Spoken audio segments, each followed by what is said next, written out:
Estamos ao vivo. Boa noite. Boa noite a todos e todas que estão nos acompanhando aqui pelo YouTube. Queria agradecer muito a presença de todos e o interesse em participar dessa nossa discussão. Eu estou hoje aqui junto com o professor Renato Giannini Ribeiro. Nós vamos conversar e esclarecer dúvidas a propósito da ação civil originária da qual nós somos autores, junto com Roberto Romano, José Geraldo de Souza Júnior, Pedro de Abreu Dallari, Alberto Toron, Fábio Gaspar. Nós somos, portanto, 7 autores de uma ação que visa a declaração de incapacidade do presidente da República, Jair Bolsonaro, por uma série de motivos que nós explicamos no texto que serve de base para a confecção da petição que foi feita pelos nossos advogados, a doutora Roberta de Bragança Freitas Atier, o doutor Fábio Gaspar, o doutor Alberto Toron e o doutor Mauro Rezende, né? Todos advogados extremamente habilitados perante as cortes superiores em Brasília e que tiveram o cuidado de nos acompanhar, e na quinta-feira os advogados irão falar. Eu considero esse encontro com os advogados, que vai ser no mesmo horário desse nosso de hoje, extremamente importante. Já na quarta-feira, falarão o professor Roberto Romano, o professor José Geraldo de Souza Júnior e o professor Pedro Dallari. E hoje, então, nós vamos iniciar essa série de lives pela Academia Paulista de Direito para justamente elucidar, né? Quer dizer, a grande questão é a seguinte: o que nós, como autores dessa ação civil originária, pretendemos, o que nós estamos pedindo para o Supremo Tribunal Federal decidir, né? E também por que nós estamos pedindo isso, né? Quais são as razões, né? Sobretudo são razões públicas, né? Não há nada do ponto de vista pessoal, não há nada do ponto de vista ideológico, partidário. Nós nos vimos diante de uma situação bastante grave, né, que é conhecida e, sobretudo, leva ao sofrimento intenso do povo brasileiro, né, sobretudo do povo mais pobre, né, aquele que está mais afastado do acesso aos bens, né, culturais, aos bens materiais e imateriais.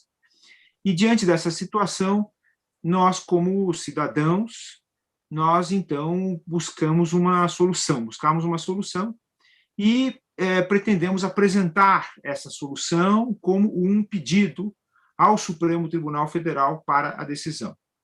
A ação civil originária foi distribuída, portanto, foi entregue ao Supremo Tribunal Federal no dia 13 de maio, por volta das 15 horas, e nós tivemos, então, que aguardar, após essa entrega, após essa distribuição ao presidente do Supremo Tribunal Federal, a distribuição desse processo, né? Dentro de qualquer tribunal, qualquer fórum, qualquer corte de justiça, há uma distribuição que é feita eletronicamente, quer dizer, dentro do sistema de computação, de informação do tribunal, há uma distribuição a um dos juízes, a uma das juízas, a um dos ministros, a uma das ministras, poderia ter sido distribuído a qualquer um dos 11 ministros, não é? Menos ao ministro Carlos, o ministro Aurélio, né? Marco Aurélio de Mello, porque ele vai se aposentar agora em julho e ele já não está mais recebendo processos em distribuição. Então, esse processo poderia ter sido distribuído a qualquer um dos 10 ministros, que são pessoas extremamente qualificadas, experimentadas, sobretudo no direito constitucional, que é o grande tema da nossa ação, não é? Muito embora ela toque em aspectos de direito processual, ela toque também em aspectos de direito internacional, além de outros aspectos que são muito importantes e sobre os quais nós tivemos a ocasião de pesquisar muito, né? Então, está ligado à tradição da filosofia e da teoria política, à questão da sociologia, para a compreensão da sociedade brasileira, a questão da psicologia, né, ou das ciências ligadas ao psiquismo, né, à psique, à alma humana, e nós, então, entendemos que o Supremo Tribunal Federal, por qualquer uma das ministras e qualquer um dos ministros, tem condições de analisar com muita profundidade, com muito conhecimento, essa questão que nós propomos, né, esse nosso pedido. E essa ação foi distribuída, então, ao ministro Gilmar Mendes, que além de um professor constitucionalista, com doutorado na Alemanha, ele é um grande especialista em questões especificamente das ações constitucionais. Essa nossa ação é uma ação civil originária, que é o termo que ela recebe lá no Supremo Tribunal Federal, né? Lá existem uma série de categorias de ações, e uma delas é a ação civil originária.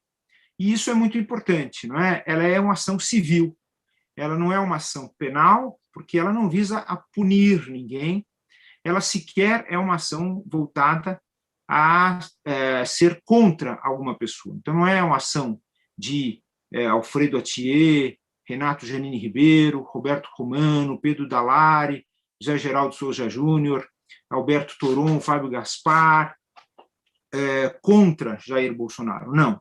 É uma ação dirigida ao Supremo em favor da perquisição, da investigação, da capacidade de Jair Bolsonaro de gerir o país, ou seja, de ser presidente da República, exercer esse cargo, exercer as funções da presidência da República, né? E, portanto, nós vamos conversar agora, eu acho que essa é um pouco uma introdução sobre a ação, e agora é interessante a gente conversar um pouquinho. Eu vou passar primeiro a palavra ao professor Renato Janine Ribeiro. O professor Renato Janine Ribeiro é um professor titular de Filosofia Política e Ética da Faculdade de Filosofia, Letras e Ciências Humanas da Universidade de São Paulo, e ele foi professor visitante na Columbia University, em Nova York, foi professor visitante na Universidade Federal de São Paulo, né? Tem vários livros publicados extremamente importantes na constituição do pensamento político brasileiro e internacional. É um especialista em vários temas, né? Desde o início da sua jornada acadêmica em Hobbes, mas depois enveredou por inúmeros outros autores e por inúmeras outras correntes de pensamento do século XVII, do século XVIII e do século XIX, e, afinal, ele acabou passando a refletir muito sobre a situação brasileira, a situação brasileira no contexto internacional, o pensamento brasileiro, né, no sentido de uma libertação desse pensamento das amarras de uma tradição que o colocava como um pensamento periférico, não é? Isso é uma reflexão extremamente importante que coloca o professor Renato Janine Ribeiro entre os grandes intérpretes do Brasil, não é? Uma tradição que vem lá, talvez, do século XIX, com os nossos autores literários, não é? Como Machado de Assis, como o próprio José de Alencar, e depois prossegue fundamentalmente no modernismo, ou seja, no século XX, no século passado, a partir das provocações, digamos assim, que o modernismo fez ao refletir sobre o estado do Brasil. Quer dizer, ali o modernismo se deu em 1922, quando o Brasil completava 100 anos, não é? E agora nós vamos ter o Brasil completando 200 anos, no ano que vem. Em 2022, o Brasil completa 200 anos. Né? Não se trata de 200 anos da independência, se trata de 200 anos de uma nação, de um país, de um Estado. Então, nós precisamos também refletir sobre isso e refletir com liberdade. Nós estamos submetidos a um regime, atualmente, com esse presidente da República, né? Que é um regime de muito temor, de muitas ameaças. E isso faz mal para a política, faz mal para cada um dos cidadãos, cada uma das cidadãs. Então, nós precisamos agora, em 2022, refletir sobre o estado do Brasil também. O que é o Brasil? Que nação é essa que nós estamos construindo? Quais são os nossos problemas? Quais são as nossas virtudes? Enfim, tudo aquilo que nós, como um povo plural, diverso, né, pleno de riquezas, de expressão maravilhosa, né, das várias culturas que nos constituem, das várias culturas que vão se formando. Então, nós precisamos refletir sobre isso. E um pouco essa ação que nós apresentamos ao Supremo, esse pedido que nós apresentamos ao Supremo, é a de que se participe ao povo brasileiro, a todos nós, todo mundo, né? Essa nossa preocupação com o estado do Brasil e como é que nós podemos resolver os nossos problemas de uma maneira bastante afirmativa, sem medo, né? O medo é absolutamente natural, mas ninguém pode se acovardar, né? Então, nós vamos discutir isso. Então, eu queria dar as boas-vindas ao meu querido amigo e colega na propositura dessa ação, Renato Janin Ribeiro. Muito obrigado, Alfredo. Boa noite a todos que estão nos ouvindo. Eu acho que essa é uma iniciativa, sem temor de exagerar nas palavras, histórica. 7 pessoas, das quais 5 notáveis na área de direito. Eu e o meu colega Roberto Romano, da área de ética, na filosofia ética e filosofia política, nos unimos para questionar algo que é novo. Quer dizer, nós temos ouvido muitas reclamações deste governo. Esse governo tem sido, independentemente da posição política que você tem, independentemente da maneira como você tenha votado na própria eleição de 2018, é inegável constatar que ele tem sido um desastre na própria sobrevivência das pessoas. O Brasil já está beirando os 450 mil mortos, a confiar, pela pandemia da Covid, a confiar em dados que o próprio ex-ministro Nelson Teich, desse governo, da pasta da saúde, assevera terem sido subnotificados. Quer dizer, é muito provável que já tenhamos passado de 500 mil, talvez 600 mil pessoas mortas na Covid. Quando olhamos a proporção de mortos por dia no Brasil, ela é uma proporção muito elevada em relação à população brasileira no contexto do mundo. Nós temos tido mais de 20%, às vezes 30% das mortes diárias ocorrendo no Brasil, quando o Brasil responde por 2,5%, mais ou menos, da população mundial. Então, isso quer dizer que estão morrendo várias vezes mais brasileiros do que seria, entre aspas, normal, caso as iniciativas recomendadas pelos especialistas estivessem sendo respeitadas. O distanciamento físico, o uso de máscaras, a lavagem sistemática das mãos, o evitamento de aglomerações, tudo isso tem sido desrespeitado com o estímulo do próprio presidente da República, ao mesmo tempo que está evidente, já se sabe, os próprios jornais disseram, mas a CPI da Covid deixa cada vez mais claro que esse governo também não se empenhou na aquisição de vacinas, que são hoje a grande forma de sair dessa tragédia. Então, a nossa questão é: tem o presidente da República capacidade cognitiva para exercer o cargo? Ele entende as questões que são colocadas a ele? Quando pensamos que no dia em que veio o representante da Pfizer oferecer uma vacina, que é possivelmente uma das melhores disponíveis, o presidente preferiu atender um artista popular, com todo o respeito à arte popular, que é um ponto em que o Brasil se destaca muito, mas o presidente, em vez de se preocupar com a salvação de milhares, de centenas de milhares, de milhões de vidas brasileiras, foi cumprir uma agenda de variedades. Quando nós pensamos nesse desinteresse do presidente pela informação verdadeira, a sabotagem que ele tem feito das evidências científicas, mas tudo que tem, vamos dizer, a comprovação dos melhores cientistas do mundo, dos melhores médicos, da Organização Mundial de Saúde, e temos ouvido ao contrário, um desprezo e um desdém por isso, coloca-se para nós a pergunta, em primeiro lugar, se ele tem capacidade cognitiva, se ele conhece, se ele consegue entender as questões que estão em jogo na mesa.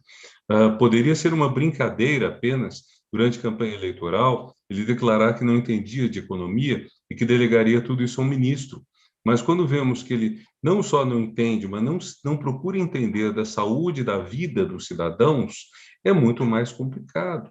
Até mesmo em situações que estão ao alcance de todos. Saber que uma das vias de contágio mais fortes da Covid é levando a mão, eventualmente contagiada com vírus, aos olhos, e que, por conseguinte, é importante lavar a mão várias vezes, evitar apertar a mão dos outros.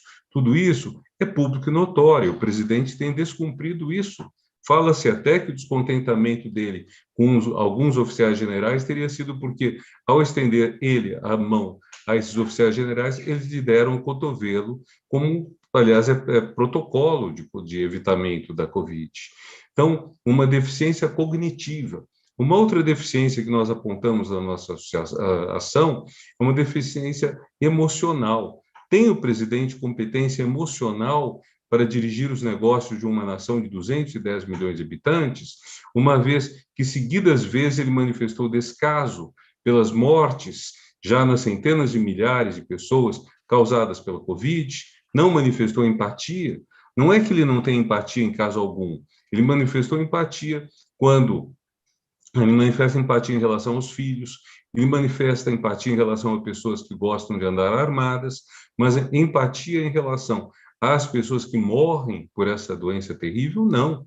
Agora, finalmente, ele manifestou-se a respeito do ator Paulo Gustavo, que é uma perda lamentável e deplorável, mas que eu saiba foi a primeira manifestação, e eu não consigo deixar de associar isso ao fato de que sua esposa, a primeira-dama, meses atrás, contou que tinha ido ver um filme com esse ator e tinha gostado muito. Então, aparentemente, falta a ele a empatia com o conjunto da população, a empatia com as pessoas, inclusive, que ele não conhece pessoalmente, a empatia com as pessoas que não são próximas dele, a empatia até de pessoas que dele discordam. É um traço essencial para você poder ser chefe de governo, chefe de Estado. Você não pode ser chefe de Estado se o seu coração não bater com a população do seu país. Se você não sentir entusiasmo pelas coisas que entusiasmam as pessoas, dor e tristeza pelas coisas que as magoam. A compaixão é um traço fundamental do ser humano. Jean-Jacques Rousseau, no século XVIII, propõe isso. Ele diz o mais importante traço do ser humano não é nem sequer ele ser racional, não é nem sequer ele ser sociável. Animal racional, animal sociável, definições gregas do ser humano. Fala, é ser compassivo, é sentir a dor quando outro ser vivo sente dor. E ele dá exemplos de gente que vê um cavalo sofrendo, um animal sofrendo e se condói disto. Não apenas dor humana, dor de outros seres. E nós ficamos chocados de ver a ausência desses sentimentos no presidente da República. O presidente da República Federativa do Brasil, que deveria ser o líder dessa nação, que neste momento tão terrível, que, segundo a chanceler da Alemanha, uma das mulheres mais poderosas do mundo, uma das mulheres mais influentes do mundo, a chanceler Angela Merkel, segundo ela, é a maior crise, a maior calamidade a ocorrer desde a Segunda Guerra Mundial. E é uma alemã que está falando isso. Então, em 76 anos, não tivemos uma crise tão terrível, o que requereria, por parte da presidência da República, um papel de comunicação intenso, no sentido de acalmar a população, proteger as vidas, apoiá-las. A gente não vê isso. É o que nos leva a questionar a capacidade cognitiva e afetiva do presidente. É importante dizer o que esta ação não é. Alfredo já explicou um pouco que não é uma ação penal. Nós não estamos discutindo se o presidente cometeu crime de responsabilidade ou crime comum. Essas questões já foram apresentadas nos fóruns competentes e serão discutidas por eles no seu devido ritmo, na sua devida ocasião. Em alguns casos, dependem, inclusive, de poder de veto, que talvez Alfredo possa depois voltar a essa questão que ele já abordou em outra entrevista, o poder desmedido que dois indivíduos, o presidente da Câmara e o procurador-geral da República, têm de vetar qualquer iniciativa a esse respeito monocraticamente, individualmente. Quer dizer, aquilo que diz respeito a 210 milhões de habitantes acaba dependendo da boa vontade ou da má vontade de dois únicos indivíduos. Mas Alfredo entende disso mais que eu, ele poderá talvez explicar isso depois com mais propriedade do que eu. Mas não é uma ação penal, então. É uma ação civil. Uma ação civil que se faz quando uma pessoa se mostra incapaz de fazer alguma coisa. Por exemplo, muitos conhecem as situações, são tristes às vezes nas famílias, de uma pessoa se mostrar pródiga, que é um termo técnico, que significa que a pessoa está se desfazendo dos seus bens de uma forma leviana, de uma forma descontrolada, às vezes prejudicando o futuro dos filhos, o futuro do cônjuge. Então, nessa situação, a família pode pedir à justiça civil, à justiça de primeira instância, que seja decretada a incapacidade da pessoa para continuar gerindo os negócios, para continuar emitindo cheques, efetuando doações, enfim, direitos civis que as pessoas têm, que todo cidadão maior de idade tem, mas que em casos muito excepcionais e bem fundamentados, podem ser limitados quando se vê que a pessoa não está temporário ou definitivamente em condições de administrar os seus próprios bens, sua própria vida. Isso é raro, mas acontece. Então, a questão que nos colocamos é se não estaríamos diante disso no caso do presidente da República. Quer dizer, não apenas se o presidente da República não teria essa incapacidade. Não estamos, essa é outra coisa importante dizer, afirmando que o presidente é insano, que o presidente é louco. Tem saído charges, uma revista dessa semana colocou na capa, por coincidência, sem nada a ver com a nossa ação, sem sequer mencioná-la, uma alusão à possível loucura do presidente. Não estamos afirmando isso. Loucura, inclusive, é um termo que os especialistas não gostam muito de utilizar, um termo mais popular, mas não estamos afirmando nem loucura nem insanidade, até porque o Estatuto da Pessoa com Deficiência mudou essas categorias. E aqui eu posso falar até com orgulho de ser um dos que assinaram esse Estatuto, porque ele foi sancionado pela presidenta Dilma Rousseff quando eu era ministro da Educação. E como o Estatuto da Pessoa com Deficiência tem medidas que afetam a área da educação, proteção às pessoas com deficiência, então eu sou um dos signatários, por puro acaso, dessa lei. E o que se tem lá? Se tem que, em vez de você ter as figuras antigas, insanidade, interdição total, assimilação a louco, demente, palavras muito pesadas até, nós temos incapacidade parcial. Nós temos a possibilidade de declarar que uma pessoa é incapaz de determinadas coisas e plenamente capaz de outras. Então, essa é uma modulação que cabe à justiça determinar. O que nós estamos perguntando ao Superior Tribunal Federal é se o presidente da República seria incapaz de determinadas ações. Não estamos questionando, não estamos dizendo que ele seria louco, não estamos questionando uma insanidade, não estamos dizendo que ele é incapaz de tudo, não estamos afirmando que ele não tem empatia por ninguém, a falta de empatia sendo considerada um dos atributos da sociopatia, da psicopatia. Não, ele tem empatia certamente com seus filhos e com algumas outras pessoas. Estamos questionando a falta de empatia com o povo brasileiro. E aí eu gostaria de lembrar, dado que eu estudei muito a filosofia política de tempos mais remotos, gostaria de lembrar que uma ideia muito antiga é que o governante ele é responsável pelo seu povo.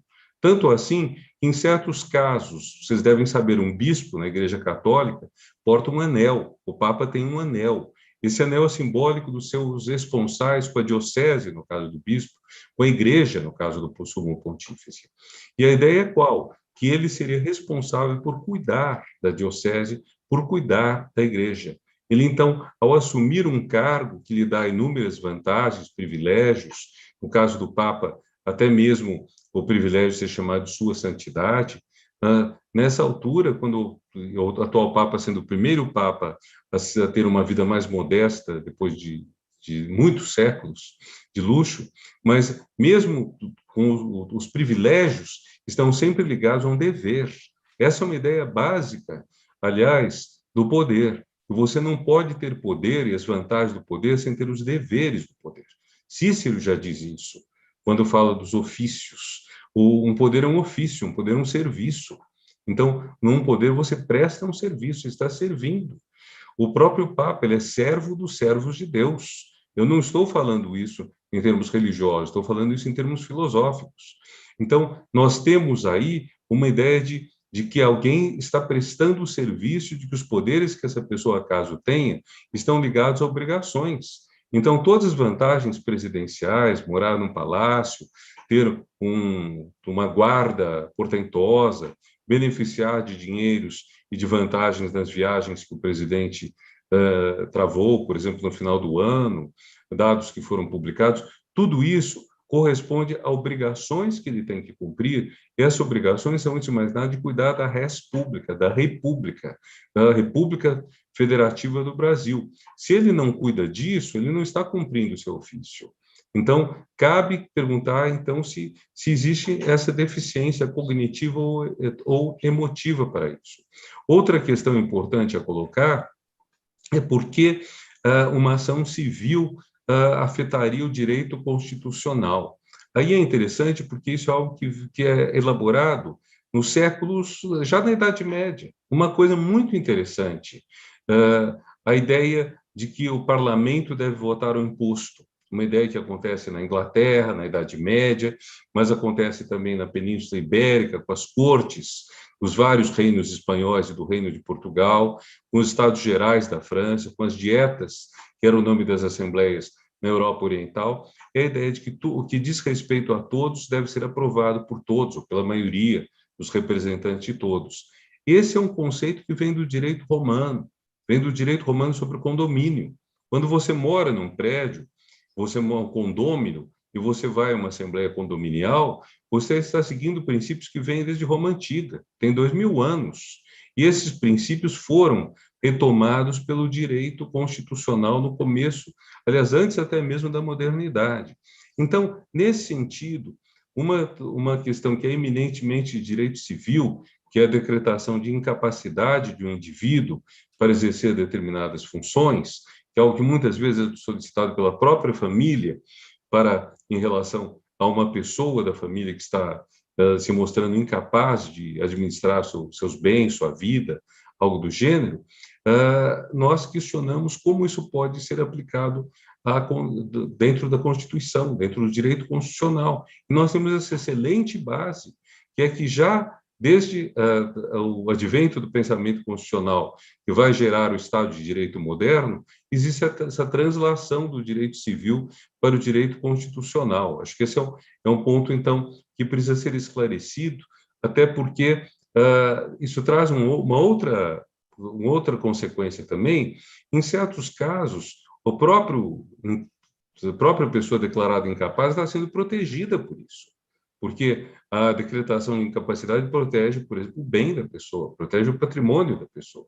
No nosso caso, nós estamos muito preocupados em proteger o país. Como nós protegemos o país de um governo que tem sido desastroso, e que é desastroso não porque eu, Alfredo, algum dos outros mais 5 signatários, somos contrários politicamente a ele. Isso, todos nós tivemos divergências políticas, mesmo entre nós, ou divergências políticas em relação a outros governos que o Brasil teve, e nenhum deles nós pensamos que a questão da incapacidade de exercício do cargo se colocasse.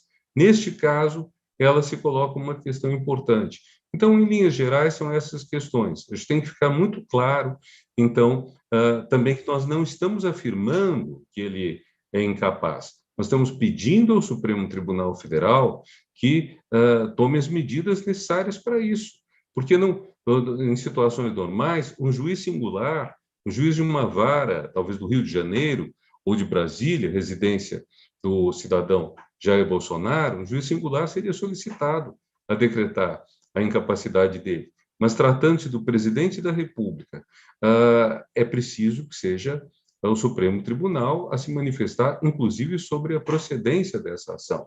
Um último ponto, quando John Kennedy foi assassinado, em 1963, surgiu a preocupação nos Estados Unidos de que, eventualmente, um presidente se mostrasse incapaz de exercer o cargo e, nessa incapacidade, ficasse um vazio de poder. Então, nessa situação, o Congresso votou e os estados componentes da Federação Norte-Americana ratificaram uma emenda constitucional pela qual, em caso de incapacidade do presidente, atestada pelo vice-presidente por metade do seu ministério, ele é suspenso de suas funções até que a Câmara dos Deputados delibere em definitivo sobre isso. Então, existe na Constituição americana uma previsão constitucional para lidar com isso. Não é uma questão que nós estamos tirando do vazio. Nós temos noção de que essa questão aparece em outros lugares. E o Brasil tem um precedente curioso. Pouca gente sabe, faz pouco tempo que essa história tem vindo à tona, mas quando foi eleito pela segunda vez presidente da República, Rodrigues Alves, em 1918, se não me engano, ou 19, e ele adoeceu da gripe espanhola, da pandemia de 100 anos atrás, que matou 5% da população mundial, uma quantidade enorme de gente. Quer dizer, se tivéssemos na mesma situação, teriam morrido provavelmente 400 milhões, em vez de 3, 4 milhões de cidadãos do mundo até agora. Vejam só o tamanho da pandemia que foi a gripe espanhola. Quando morreu Rodrigues Alves, assumiu a presidência o vice, Delfim Moreira, de quem os relatos dizem que ele estava insano, tanto que o governo foi exercido pelo ministro Afrânio de Melo Franco, que foi o ministro que administrou, mas a sociedade era muito menos complexa na época. Ela era uma sociedade muito mais simples. Havia que fazer o quê? Havia que sancionar eventualmente uma lei, havia que dar uma ordem. O presidente, sem entender direito as coisas, foi possível, nos poucos meses em que ele geriu o país até ser eleito um novo presidente da República, foi possível tocar as questões. Hoje, as relações humanas são de uma complexidade muito maior, as relações políticas são muito mais complexas. Então, por isso que nós, diante de uma questão que tem fundamentos filosóficos, fundamentos jurídicos, nós decidimos perguntar ao Supremo Tribunal Federal o que ele pode fazer nisso. Alfredo, muito obrigado. E parabéns pela iniciativa e pelo texto que você alinhavou com tanto brilho. Renato, obrigado.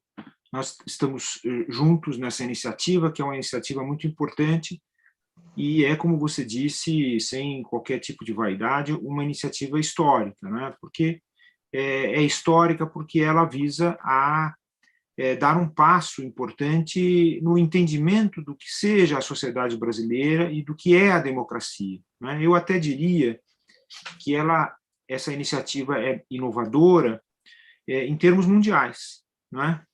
Eu vou fazer uma pequena distinção com relação a essa questão dos Estados Unidos, que eu acho que é muito importante. Antes disso, eu queria assim, agradecer muito isso que você falou, não é? A sua participação, né? Mas eu gosto muito de salientar, você sabe disso, eu fui seu orientado no doutoramento, né, na Faculdade de Filosofia, e eu gosto muito de salientar essa contribuição muito, muito importante que você dá para a construção da cidadania brasileira, sabe? Eu acho isso extraordinário e tem sempre que ser valorizado. Eu vejo que isso está se perdendo um pouco hoje em dia, né?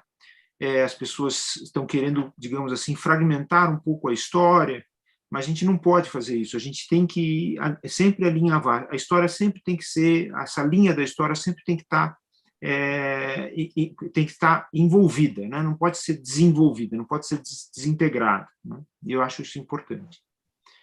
Bom, a primeira coisa que eu acho muito importante é a gente lembrar que não se trata de uma ação de interdição, né? Lá no início, quando a gente começou a pensar nisso, a gente falou, bom, é uma ação de interdição. Interdição é o termo que ainda está, inclusive, lá no Código Civil, né? De 2002, 2003. O Código Civil de 2002, 2003 foi um código construído com muita dificuldade durante o final do século XX, não é? No sentido de atualizar o Código Civil Brasileiro de 1916, 17, que foi promulgado em 16 e 17, mas ele foi construído no século XIX. No século XIX, havia duas grandes escolas de direito civil, a escola francesa e a escola alemã. A escola francesa com o código bastante inovador, que foi o código chamado Código Napoleão, né? O Código Napoleão foi um código que atualizou todo o pensamento sobre o direito, sobretudo o direito privado, né, europeu, e ele, então, a partir dos avanços napoleônicos, ele vai ser implantado com algumas modificações em todos os países da Europa. Mas a Alemanha teve uma outra história, uma história de unificação muito tardia, né? A construção do Estado da Alemanha é muito diferente da construção do Estado francês, e a Alemanha teve, então, um grande debate no início do século XIX entre dois grandes juristas, um deles que achava que a Alemanha também deveria ter o seu Código Civil, né, como outros países adotaram, a exemplo da França, e o outro que disse que não, que antes de adotar o Código Civil havia necessidade de aprimorar a linguagem jurídica e, portanto, a própria língua alemã, de tal sorte que ela pudesse corresponder efetivamente a uma determinada concepção cultural típica do Estado alemão, né, que se unificava. Então, essa segunda ideia acabou vingando. Então, com muito cuidado, vagarosamente, os alemães construíram o seu Código Civil, né? E o seu Código Civil é do final do século XIX, e muitas pessoas dizem que o Código Civil brasileiro, o código que foi feito por Clovis Bevilacqua, teria sido influenciado por esse Código Civil alemão. Mas isso é relativamente verdadeiro, mas muito relativamente, muito assim, de forma muito estritazinha, não tem assim o alcance que, em geral, as pessoas imaginam que tenha. Na verdade, o Código Civil brasileiro ele foi construído ainda no Segundo Império, sobretudo pelo trabalho de um jurista extraordinário brasileiro, que foi Augusto Teixeira de Freitas, né? E o Augusto Teixeira de Freitas fez uma consolidação, ele fez uma coleção de toda a legislação civil brasileira, e ele ofereceu isso ao governo imperial, ao Segundo Império, para que se tornasse um Código Civil. Mas, vejam só que interessante, Renato e todas estão nos acompanhando, nós não conseguimos aprovar esse Código Civil porque o Brasil tinha a escravidão. E todo o Código Civil ele tem de se iniciar com a seguinte declaração: todos os seres humanos são dotados de direitos e deveres. E isso o Brasil não podia afirmar, não é? Por quê? Porque havia um imenso contingente da população brasileira que vivia sob escravidão e ao qual não se reconheciam esses direitos e deveres. E essa declaração só vai acontecer, na verdade, veja, nem mesmo na Constituição Imperial essa declaração aparece, ela não aparece na Constituição Republicana de 91, ela só vai aparecer mesmo no Código Civil. O Código Civil, que é do finalzinho de 1900, na verdade, 1899, 1900, que é o projeto do Clovis Bevilacqua, só que ele ficou durante 16 anos sendo discutido no Congresso, e ele foi aprovado, então, em 16 para entrar em vigor em 17. Esse Código Civil de 17, ele falava sobre a incapacidade, falava sobre a incapacidade absoluta e a incapacidade relativa. A incapacidade absoluta era de muitas categorias, mas uma delas, que era referida assim, literalmente por aquele código, era dos loucos de todos os gêneros, não é? Então, falava assim, loucos, não é? Muito bem. Essa concepção de loucos, ela vai desaparecendo no curso do século XX, até que chega até o Código de 2002, né, no Código do século XXI, e não aparece mais essa ideia dos loucos de todos os gêneros, e nem do loucos, não é? Se fala especificamente da ideia de incapacidade. Mas, mesmo assim, ainda se referia no Código ainda está lá no Código Civil, né? Ele foi alterado por essa lei importantíssima, que é a Lei de Inclusão das Pessoas com Deficiência, que o Renato referiu, ainda se falava em incapacidade absoluta. E hoje em dia não existe mais a incapacidade absoluta e, portanto, não existe a interdição. Ninguém interdita ninguém, ninguém deve interditar ninguém, não é? Nós somos, assim, todos ligados a um pensamento humanista muito importante, inclusive importante na constituição do direito, né? Eu chamo sempre essa construção do direito de um processo civilizacional jurídico, né? Quer dizer, a construção de uma civilização. E, portanto, a gente não pode usar o termo louco, não pode usar o termo interdição, não pode usar essas imagens de camisas de força, essas imagens que mostram uma pessoa insana, nada disso. Tudo é desumano, não é? E nós todos estamos do lado da humanidade, nós todos estamos do lado da compaixão, nós estamos ligados àqueles laços que existem entre todas as sociedades humanas, não é? A sociedade mundial, a gente está construindo esse laço na sociedade mundial, afastando aquelas ideias de exclusão que estão ligadas à ideia de nacionalismo, a patriotismo e assim por diante, e, portanto, nós todos fazemos parte da humanidade, né? E como dizia Hannah Arendt, a humanidade é pluralidade, né? É esse que é o aspecto assim mais importante, digamos assim, que caracteriza a humanidade, é a pluralidade. E é, sobretudo, eu queria até salientar, porque tem muito a ver com essa ação que a gente está empreendendo, e é, sobretudo, um laço, né? A humanidade é um laço que se empreende entre os homens, entre os seres humanos, e não apenas a partir de um só, né? Quer dizer, um só não é político, mas dois são políticos. Então, a partir dessa relação de dois, esse entre duas pessoas, a partir de duas pessoas, nós, então, estamos construindo alguma coisa que é muito superior a um só, quer dizer, a presença de um só, né? E a política, como a gente sabe, e o direito também, isso é muito importante, né? A gente esquece de vincular o direito à política, ele só existe exatamente por causa dessa qualidade extraordinária que é superar o poder de um só, o poder de um, né? Então, nós somos múltiplos e a gente precisa lutar sempre por um regime que corresponda a essa difusão, a essa distribuição, né? E essa comunhão das pessoas no seio de um espaço e de um tempo que são públicos, que são de todos e todas, e, portanto, todo mundo pode participar. Por isso que a democracia, entre outras razões, né, é o único regime verdadeiramente político, né, porque é o único regime que inclui todas as pessoas, não é, que permite a expressão de todas as pessoas. E ela não é apenas, como a gente costuma guardar, né, quando a gente fala da história grega, né, história helênica propriamente, a gente diz que o princípio fundamental da democracia é o direito de falar, né, a igualdade no direito de falar. Mas isso não basta, né? Há um outro aspecto da palavra que é fundamental na democracia, que é a coragem de falar, a coragem de dizer a verdade, de apresentar a verdade, ser franco no ambiente público, não é? Isso, portanto, tem a ver também com a ideia de liberdade, não é?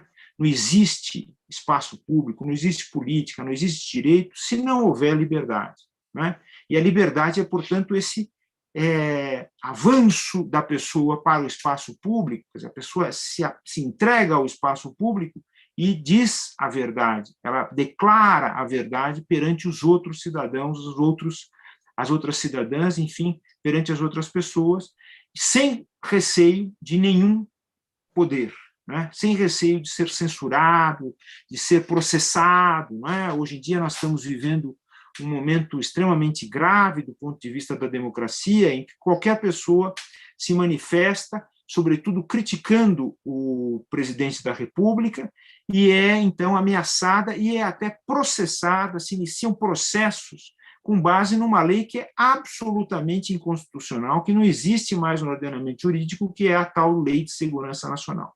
Essa lei não foi acolhida pela Constituição de 88 e ela não pode ser usada da forma como está sendo usada. Na verdade, aqueles que usam da lei dessa forma estão abusando do poder, né? E o judiciário, com felicidade, tem justamente mandado trancar, quer dizer, mandado encerrar essas medidas tomadas contra as pessoas que estão se manifestando e são processadas pela Lei de Segurança Nacional, né? Então, eu acho que uma questão muito importante que a gente tem que salientar, o Renato, é exatamente que nós estamos agindo como cidadãos verdadeiros, né? Cidadãos que estão expressando a sua liberdade de falar e estão sendo corajosos nisso. Isso é muito importante. E a gente está convidando todo mundo a também fazer isso. Né? É uma ação que é uma ação da cidadania. Né? Muito bem, então, nós estamos diante de uma situação grave do Brasil. Né? O Brasil vive, desde o início da presidência de Jair Bolsonaro, uma situação bastante grave. Né? E essa situação se tornou pior, ela se agudizou, o problema brasileiro se agudizou, se tornou pior com a pandemia, né, no curso da pandemia. Por que é uma situação grave? Porque essa presidência ela agiu desde o início, né, ela já fazia isso antes, nas suas próprias promessas de campanha, né, isso que é uma situação bastante séria, para a gente poder vincular essa nossa ação com a questão da democracia brasileira, ela já agia contra a Constituição. A Constituição de 88, a gente tem que lembrar isso, sobretudo para os mais jovens, para as mais jovens, ela é uma Constituição que vem depois de um período longo ditatorial, né? Mais um dos períodos ditatoriais que nós vivemos no curso do século XX. E ela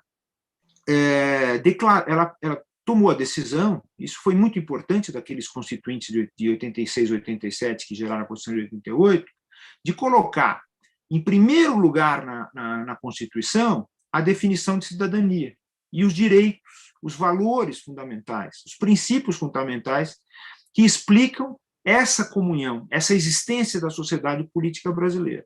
Não é? Isso porque, na Constituição de 67, depois a Emenda Constitucional de 69, que são as duas constituições da ditadura militar, civil-militar, né, de 64 até 85, 86, nessas duas constituições, os direitos estavam declarados lá no artigo 153, 157, agora não me lembro. Isso era até uma coisa que gerava um prejuízo enorme para o ensino do direito no Brasil. Algumas pessoas que foram formadas, que estudaram direito constitucional naquela época, né, da ditadura, não aprenderam direitos fundamentais, não aprenderam princípios fundamentais, não aprenderam valores fundamentais. Por quê? Porque o programa não chegava até lá. Não chegava até lá porque, na verdade, o direito constitucional brasileiro era uma grande mentira. Não é? A grande mentira do direito constitucional, porque era simplesmente um direito administrativo. Ou seja, era simplesmente dizer como é que se deveria organizar o poder tal, o poder judiciário, o poder legislativo, o poder executivo, e como é que as leis tinham que ser feitas. Enfim, o povo estava ausente daquela Constituição e os direitos e os valores fundamentais que explicam a existência de qualquer povo, de qualquer país, eles estavam ausentes daquela Constituição. Mas a nossa Constituição de 88 declara esses valores. Não é? Portanto, todos os presidentes e todas as autoridades do Poder Judiciário, do Poder Legislativo, deputados, juízes, juízas, senadores, governadores, prefeitos, etc., todos eles estão submetidos a essa Constituição, eles juram cumprir a Constituição. O presidente atual do Brasil jurou cumprir a Constituição, mas não a cumpre, não a cumpriu em nenhum momento. Pelo contrário, ele agiu, ele milita contra a Constituição. Quando ele ataca as populações periféricas, as minorias, chamadas minorias, quando ele ataca a propriedade dos territórios indígenas, quando ele permite a destruição do meio ambiente, quando ele ataca as mulheres, ataca os demais gêneros, não é? Sem receio, quando ele faz ofensas gravíssimas, não é? às mulheres, ele está agindo contra a Constituição.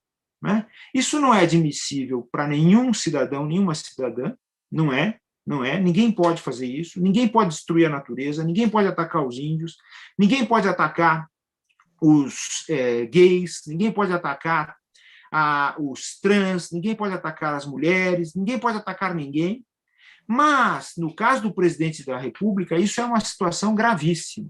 Né? Agora, o dilema é o seguinte: se trata apenas de alguém que está cometendo atos ilícitos, né? Atos ilícitos penais, portanto, crimes, portanto, criminosos, se trata apenas disso, né? Alguém que ataca a Constituição e comete crime de responsabilidade, ataca os demais cidadãos e cidadãs e comete crimes comuns, se trata apenas disso, ou há alguma coisa por trás disso, não é, que explica essa situação e exige de todos nós uma atuação, não é? Exige de todos nós, eu acho que é muito importante, esse princípio que você, Renato, referiu, é um princípio extraordinariamente feliz, não é? Que é o princípio de que aquilo que toca a todos deve por todos ser aprovado, deve por todos ser decidido, não é? É um princípio que vem lá do direito romano, mas que evolui no curso daquilo que a gente chama de Idade Média, né? Hoje em dia se discute tanto esse período, e ele, na época moderna, ele toma figura, sobretudo, na era das revoluções, não é? Quando, por exemplo, a Revolução Gloriosa inglesa, ela se baseia nos princípios de John Locke, ela, na verdade, declara isso, ela diz exatamente isso. Tem lá o texto do John Locke, inclusive, que nós citamos no nosso texto, que serviu de base para a constituição da petição pelos nossos advogados, nossos advogados, e nós citamos ali. Ele diz claramente o seguinte, que as questões do exercício do poder, quando elas extrapolam a permissão que o povo dá ao governante, elas permitem que o povo tome uma medida contra aquilo, né? E isso vai se consagrar umas declarações mais importantes de direitos do século XX, né? Que é a Declaração dos Direitos Civis e Políticos. Quando ela diz, essa declaração internacional aprovada pelo Brasil, vigente no Brasil como se fosse direito brasileiro, direito constitucional brasileiro, essa declaração diz, com toda clareza, que os povos eles são dotados de autodeterminação e que todos os governos eles estão obrigados a conceder aos cidadãos uma forma de eles exercerem em plenitude os direitos que são assegurados, não é? Muito bem, se por acaso, então, vamos lá, falar sobre essa construção jurídica que nós fizemos, né? Se por acaso, jurídico-política, né, que é muito importante vincular o direito à política sempre, o direito à democracia, se por acaso a Constituição ou as leis se omitem na concessão dessa capacidade de os cidadãos agirem em conjunto para resolver um problema político sério, um problema constitucional sério, então há necessidade de o Poder Judiciário se manifestar a respeito disso, né? Enfim, não é por outra razão que lá na Constituição está escrito nenhuma lesão, nem ameaça de lesão às pessoas pode ser subtraída da apreciação do Poder Judiciário, ou seja, a gente tem direito de chegar ao Judiciário, mesmo com uma questão que, em aparência original, como essa, né, essa construção original que nós fizemos, nós temos que chegar lá no Judiciário e dizer, olha, eu quero ouvir o Judiciário a respeito disso, o Judiciário tem que responder a respeito, tem que dizer a respeito disso. Então, quem é que pode arguir essa questão? Muito importante, qualquer cidadão, qualquer cidadã. Não é? Isso não pode ficar nas mãos de apenas duas figuras, duas autoridades da República. Não pode ficar na mão do presidente da Câmara, dizer se o presidente é processado ou não por crime de responsabilidade, e não pode ficar na mão exclusivamente do Procurador-Geral da República dizer se o presidente é processado ou não por crime comum perante o Supremo, né? São duas possibilidades que estão lá previstas na Constituição. A Constituição refere, quando houver crime comum, o Procurador-Geral da República apresenta uma denúncia no Supremo e o Supremo, então, faz um exame preliminar e pede autorização para a Câmara para processar o presidente. Quando é um crime de responsabilidade, qualquer cidadão pode ir lá levar o seu requerimento de início de processo de impeachment e o presidente da Câmara, sem, inclusive, dar qualquer tipo de satisfação, ele conhece ou não conhece, ou seja, ele aprecia ou não aprecia aquele pedido, né? E o que tem acontecido? Duas coisas assim, que nos chocam. Há representações seríssimas ao Procurador-Geral da República e essas representações não geraram qualquer tipo de pedido de instauração de crime comum.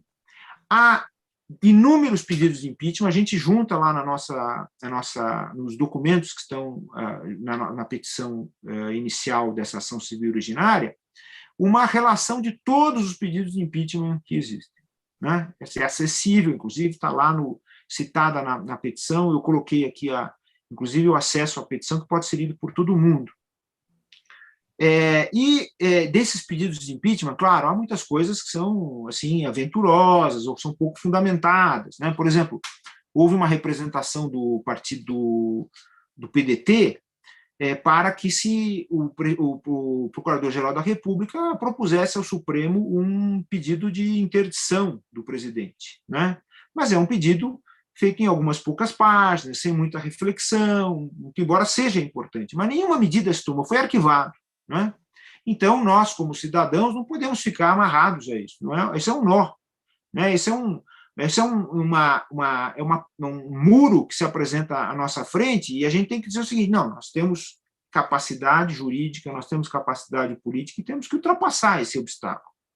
E como é que nós ultrapassamos o obstáculo? Construindo essa ação, né? É uma ação bastante original, né? À toa que se chama ação civil originária no próprio regimento interno do Supremo, mas é bastante original.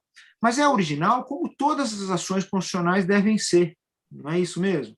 Ora, falando com um dos nossos advogados, que é o doutor Mauro, ele disse assim, puxa, é verdade, essa ação é totalmente original, eu fico imaginando, disse ele, né, com muita propriedade ele disse isso, como é que a pessoa que propôs a famosa demanda Madison versus Marbury, né, que é a primeira ação constitucional proposta no direito americano, como é que aquela pessoa estava se sentindo quando propôs aquela ação? Não tinha precedente nenhum.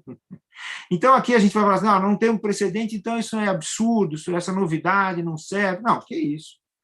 Ora, toda a questão, né, tem que ser posta diante do Supremo, e o Supremo tem toda a capacidade de decidir, não é, Renato? Nossa, esses ministros todos do Supremo têm formação para isso, e eles têm toda a capacidade jurídica e cívica tem a sensibilidade cívica e jurídica para poder responder a essa questão fundamental.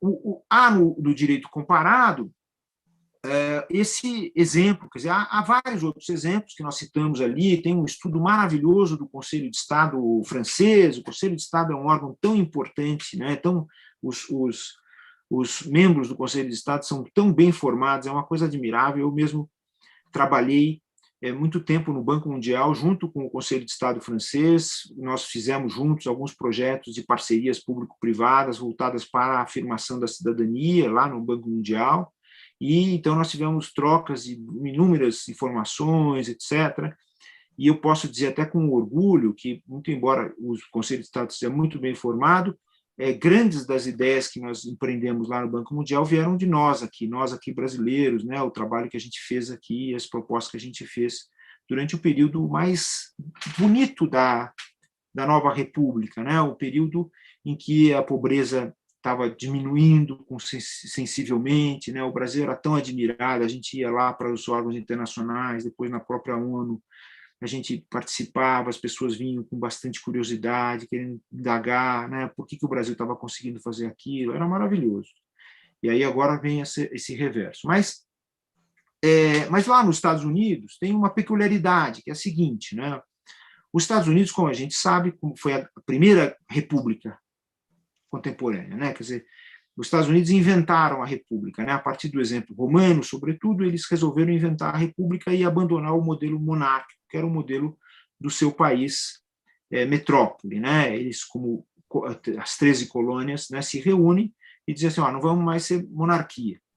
E aí eles se puseram numa situação assim, mas como é que nós vamos ser governados, né? Se lá na Inglaterra o poder é exercido pelo rei, né? Já naquela época já bastante moderado, não tanto quanto hoje, mas naquela época esse poder já era bastante moderado, né? Pós-Revolução Gloriosa, ele vai paulatinamente, o poder do rei vai desaparecendo. Há digamos, na verdade, um poder do parlamento, né? na Inglaterra. Né? Mas, então, eles resolvem criar a figura do presidente, né? O presidente da República. E o presidente da República nos Estados Unidos, como foi criado lá no século XVIII, quase no final do século XVIII, ele tem muitas características que são as características monárquicas, né, do poder monárquico.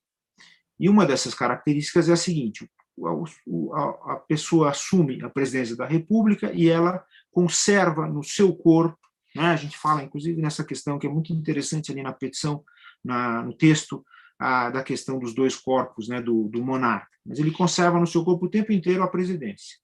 Se o presidente viaja, ele continua presidente. O vice nunca assume. O vice, na verdade, é eleito para ser o presidente do Senado. E o vice só vai assumir quando o presidente morrer, né, digamos, né, ou quer dizer, sofreu impedimento, como nessa emenda que você referiu, que foi diante do caso do Kennedy, né, quer dizer, quando o presidente não morreu, mas não tem capacidade, como é que nós vamos fazer? Então, eles criaram essa emenda para solucionar esse problema. No Brasil, a gente não tem tanto esse problema, porque aqui essa ideia da presidência é um pouco interessante, porque como o presidente, por exemplo, quando viaja, ele deixa a presidência para o seu vice, né? Então, ele deixa de ser o presidente. O que significa isso? Significa que, quando ele viaja, ele só vai conservar a função de chefe de Estado.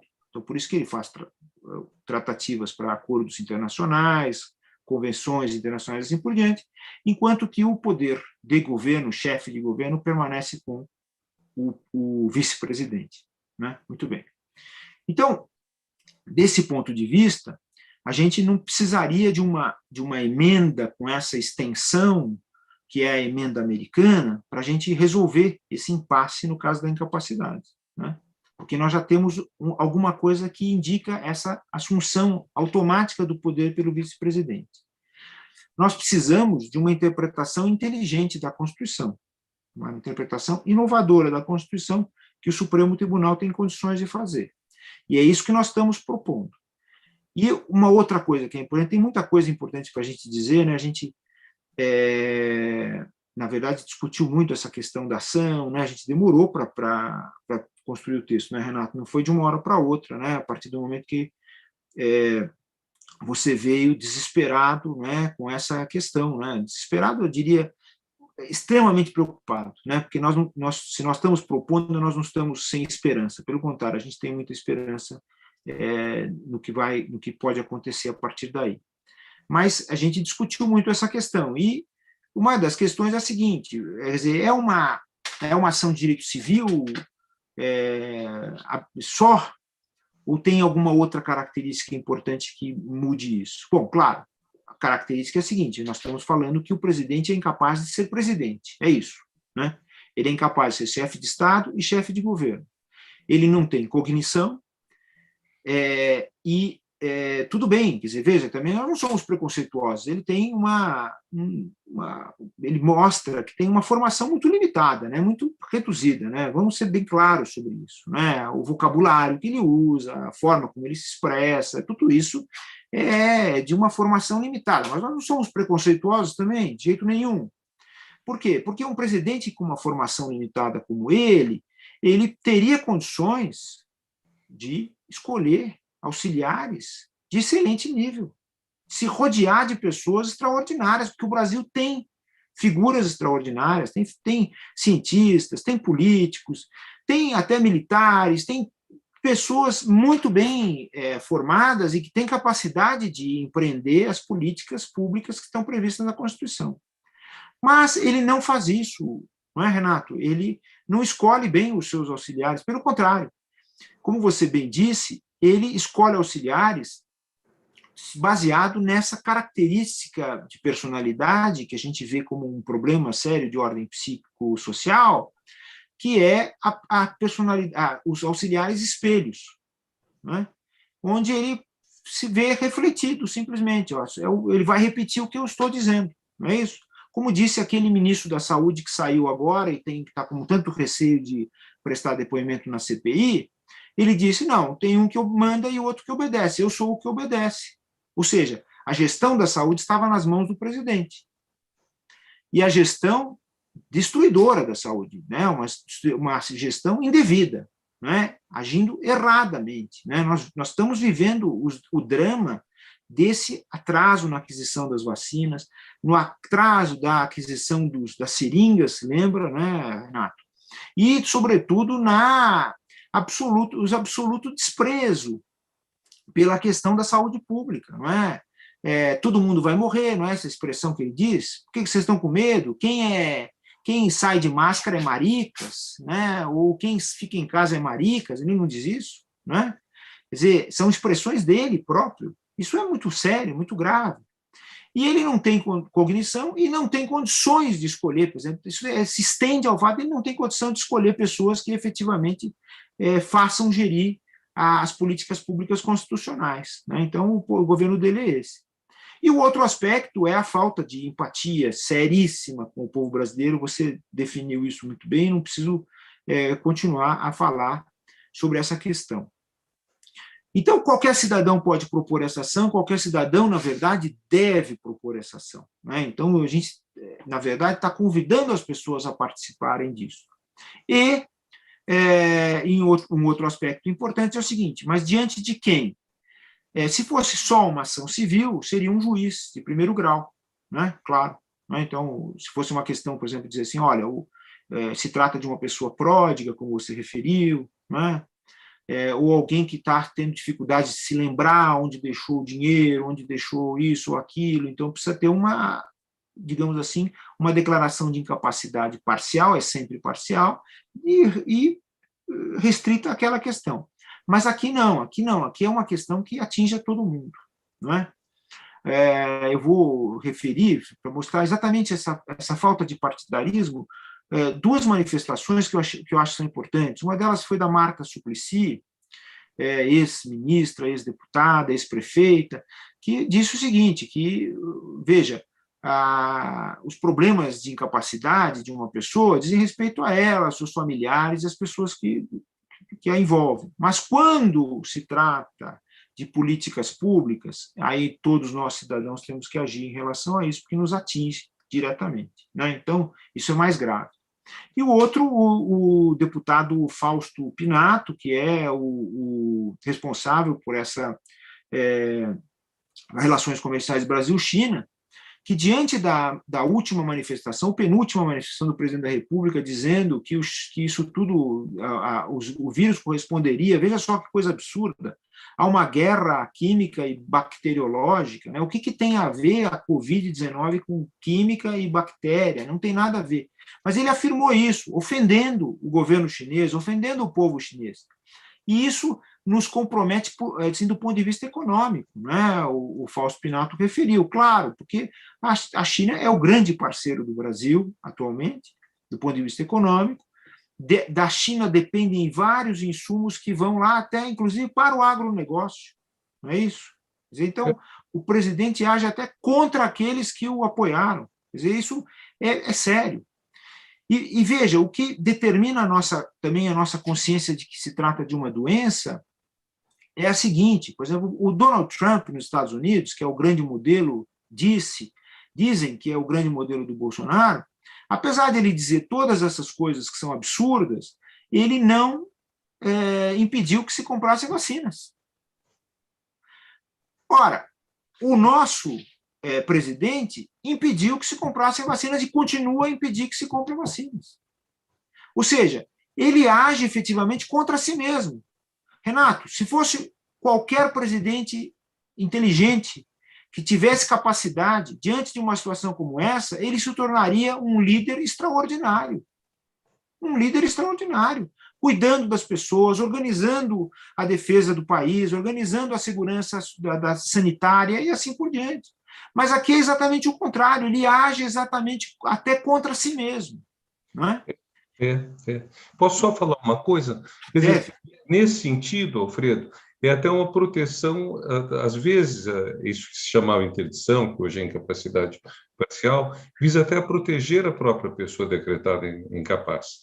Você veja, você acabou de dar, se o presidente tivesse tomado a liderança da salvação das vidas, ele seria reeleito sem dificuldade no ano que vem. Não estaríamos discutindo tudo isso, ele não precisaria ficar ameaçando não respeitar o resultado das eleições, ele teria uma popularidade gigantesca. Quantas pessoas não conseguiram isso pelos seus êxitos, pelo seu empenho, pela sua dedicação? Quer dizer, o exemplo básico é o primeiro-ministro da Inglaterra, que também se mostrava alguém que não acreditava, até que ele acabou sendo contaminado por uma cepa mais séria, né? E ele passou, então, a agir corretamente. Né? Muito bem. ministra da Nova Zelândia, que conseguiu praticamente zerar no país dela, zerou no país dela a Covid, é hoje uma pessoa popularíssima, ela ganhou as eleições, assim, acho que, se não me engano, pela primeira vez em muito tempo, o partido dela não precisa de coligação de governo na Nova Zelândia. Pois é, era a postura, Renato, que você está certíssimo, era a postura de alguém que realmente tem capacidade cognitiva para exercer essa função. E está, digamos assim, para nós, do ponto de vista de nosso aqui, de quem propôs a ação, nós propomos como cidadãos e, portanto, representando a população brasileira, o povo brasileiro, isso é muito importante, não são figuras individuais que estão aqui, é uma ação constitucional, uma ação coletiva, né, nesse sentido, quer dizer, ela se volta para a proteção do interesse coletivo, não de uma pessoa só, né? A lesão que é causada por essa pessoa na presidência é uma lesão coletiva a todo o povo brasileiro, né? Então, nós estamos agindo como atores, como se diz no jargão jurídico, autores populares, autores coletivos. Não é uma ação popular típica, né? Porque a ação popular típica ela é voltada mais, lamentavelmente, né? Porque eu acho que a ação popular é uma ação tão extraordinária que é muito pouco utilizada no direito constitucional, né? Eu acho que a ação popular seria um instrumento muito bom para a recuperação da ideia de cidadania. Mas não é uma ação popular típica, é uma ação inovadora, é uma ação civil originária, é uma ação nova, voltada a resolver um problema que existe. E a gente tem que propor isso perante o Supremo Tribunal Federal, não pode ser qualquer juiz. Muito embora toda a jurisdição seja respeitável, todo juiz seja respeitável, mas não se pode colocar o destino do povo brasileiro nas mãos, novamente, de uma só pessoa, numa primeira instância, num processo normal. Não, nada disso. Tem que haver uma solução definitiva, uma solução inteligente, muito refletida, mas que não pode esquecer da urgência, não é? A gente está sofrendo, nós estamos sofrendo. Os jovens, as jovens brasileiras estão sendo prejudicados, eles estão sendo levados a pensar que não existe solução, ou seja, estão sendo levados a perder a esperança. Isso é grave, né? Nós temos nossos filhos, né, Renato? A gente tem tanta esperança em tudo aquilo que eles estão desenvolvendo, na sua capacidade, e a gente vê esse desânimo. Isso é terrível. E todos os pais, todas as mães estão vendo isso, né? Então, eu acho que basicamente é um pouco isso daí. Eu acho que, não sei se, Renato, você pode falar mais um pouquinho sobre isso aí hoje. Talvez um pouco, acho que a gente já falou bastante, mas veja, a nossa Constituição de 1988, às vezes ela é criticada pelas razões erradas. Dizem que ela é muito comprida. Ela é mais curta que a da Califórnia, é mais curta que a do Alabama, que são constituições norte-americanas, mas muito longas, muito detalhadas. Nossa Constituição, o que ela tem de fantástico é que ela realmente é uma reflexão de um país que está saindo de uma ditadura em 1985, e em 1986 elege uma constituinte que, ao longo de um ano e meio, discute que país ela quer. Por isso, a nossa Constituição, como o Alfredo disse muito bem, em vez de entender os direitos humanos como um restinho, como um final, que nem dá tempo durante o currículo de estudar até o fim, então o pessoal fica discutindo quantos devem ser os membros de um tribunal de justiça, como que é isso, como é que é aquilo, em vez de discutir quais são os direitos humanos. Nossa Constituição começa definindo o que o Brasil é, o que o Brasil quer ser. Então, a República Federativa do Brasil tem por meta, por exemplo, erradicar a pobreza. Não é só a miséria. Miséria é quando você não consegue ter dinheiro nem para comer o suficiente. Miséria é a morte antecipada. Miséria é a insuficiência para viver. Pobreza, você consegue viver. Da mão para a boca, você vive. Pobreza, você não consegue acumular bens, não consegue comprar casa, não consegue comprar bens de consumo durável, coisas mais valiosas, mas a nossa Constituição não quer acabar apenas com a miséria, apenas com a fome, quer acabar com a pobreza. Isso está lá. Então, qualquer ação governamental que vá contra esse princípio é uma ação inconstitucional. Também são coisas que podem ser arguidas. Pode-se dizer que se o governo toma medidas, por exemplo, o fato de que o Brasil tinha saído do mapa da fome em 2012, segundo as notícias das últimas semanas, tem hoje metade da população em insegurança alimentar. Vejam que eufemismo para dizer fome. metade da população em risco de fome. O fato de que o governo não tome medidas para isso é inconstitucional. Ele é obrigado pela Constituição a fazer isso.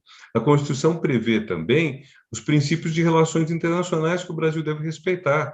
Está no artigo 4º da Constituição, logo antes da Declaração de Direitos, que é o artigo 5º.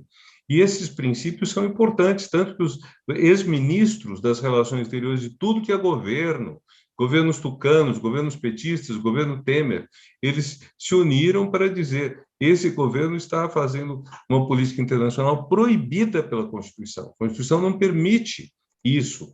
Peguem, por exemplo, o parágrafo único do artigo 4º. O Brasil se empenhará na integração latino-americana, provavelmente devido à insistência do saudoso governador de São Paulo, Franco Montoro, que foi do PMDB, foi do MDB, PMDB, foi um dos fundadores do PSDB. Franco Montoro, um grande homem, um estadista que tivemos aqui no Brasil, governador de São Paulo uma vez, Franco Montoro defendia muito a integração latino-americana. Se o governo brasileiro decidir sair, de repente, do Mercosul, ele tem que dar razões muito boas. A Constituição não dá ao governo arbitrariedade para ele, de repente, o presidente acordar e dizer: olha, não gostei, quero sair do Mercosul. Não pode. A própria saída de um outro órgão, talvez a Unasul, me parece contestável. Por quê? Porque a nossa Constituição tem metas.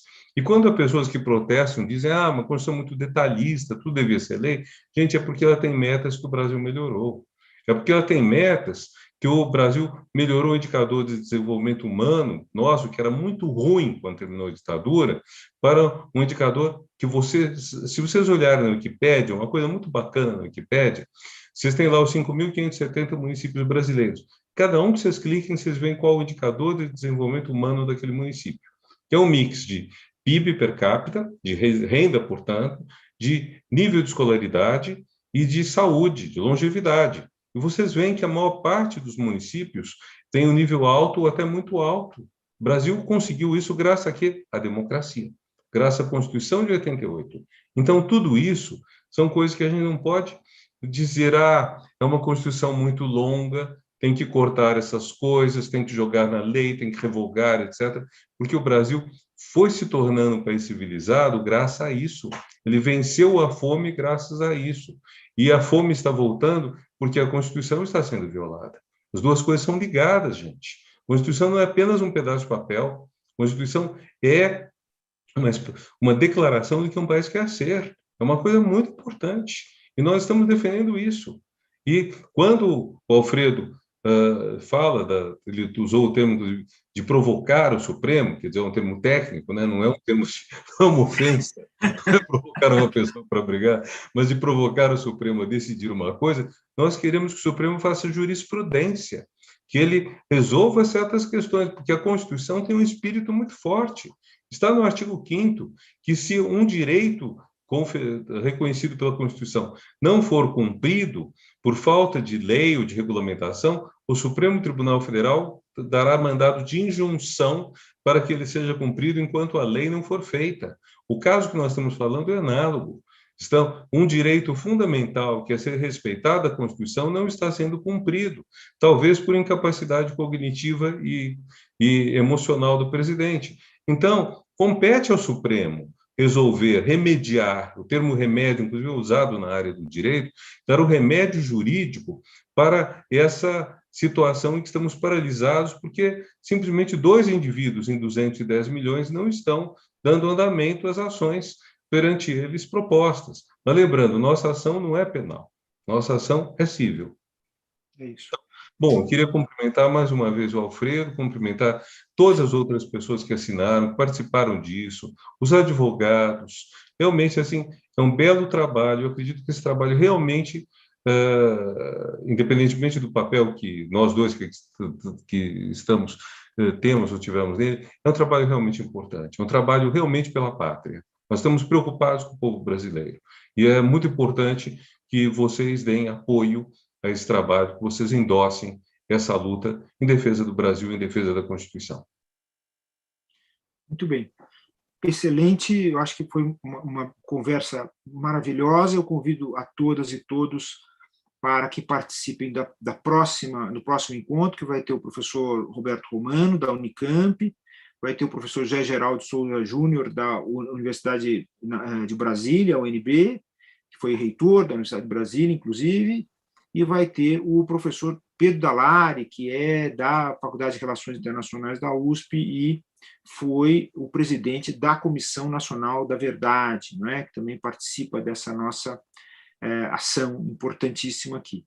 E o outro encontro vai ser exatamente o encontro dos advogados, na quinta-feira. Então, quarta-feira, o encontro com Roberto, José Geraldo e Pedro, e na quinta-feira, o encontro com os nossos advogados, também extremamente importante. Eu queria agradecer a todas e todos. Né? Uma entrevista também, Alfredo, amanhã, talvez? Amanhã também darei uma entrevista para um coletivo de jornalistas às 18 horas. À tarde, eu vou estar na TVT também, para falar sobre essa ação, né? A TVT que é dirigida por um ex-ministro dos Direitos Humanos e que foi comissário da Comissão de Direitos Humanos americana, né? Que é o Paulo Vanucchi, e que deu todo o apoio a essa ação. Depois eu vou citar todas as pessoas que apoiaram, que leram o texto e que manifestaram apoio a esse empreendimento nosso, esse empreendimento cívico, né, esse empreendimento democrático que a gente está levando à frente. Né? E, como última, digamos assim, referência importante, digamos assim, do ponto de vista das explicações, as muitas perguntas têm sido feitas, eu vou apenas esclarecer uma vez mais, eu tenho esclarecido isso, o Renato também, mas que essa declaração de incapacidade não impede a responsabilização criminal do presidente. Não é? Pelo contrário, ela até facilitaria essa responsabilização, exatamente porque ele seria afastado tanto da presidência quanto da cena política brasileira. Não é? Eu acho que alguém que milita contra a Constituição não deve fazer parte da cena política como um político e, sobretudo, não deve exercer a presidência da República. Né? Por isso que a gente tem que lutar pela democracia, a gente tem que alcançar essa maturidade para pensar exatamente nisso. Né? Bom, boa noite a todas e todas. Renato, muito obrigado. E é maravilhoso estar sempre com você, não é? Esse nosso encontro sempre são agradáveis para mim, não é? Tenho saudade de muitas coisas, né? Mas a maior da nossa convivência, aqueles grupos maravilhosos que você orientava lá na USP, os encontros que tinha, as posições dos trabalhos, e tem tanta gente hoje aí que está despontando maravilhosamente na área da filosofia, sobretudo, mas em outras áreas, graças ao trabalho que você empreendeu, né? A gente pode citar um monte dos seus discípulos por aí, né? E que isso é maravilhoso. Bom, boa noite a todas e todas, obrigado, e até quarta-feira, o nosso próximo encontro. E amanhã também eu vou falar com o deputado Fausto Pinato sobre a questão econômica à noite, às 20 horas. Né? Depois eu vou anunciar isso aí também, que é importante. Tá? Eu vou conversar com mais gente. Nós vamos conversar com mais gente, né, Renato? Tá bom? Vamos sim. Boa noite a todos e cuidem da saúde e cuidem da democracia. Tudo de bom para todos. Tchau, boa noite, pessoal. Tchau.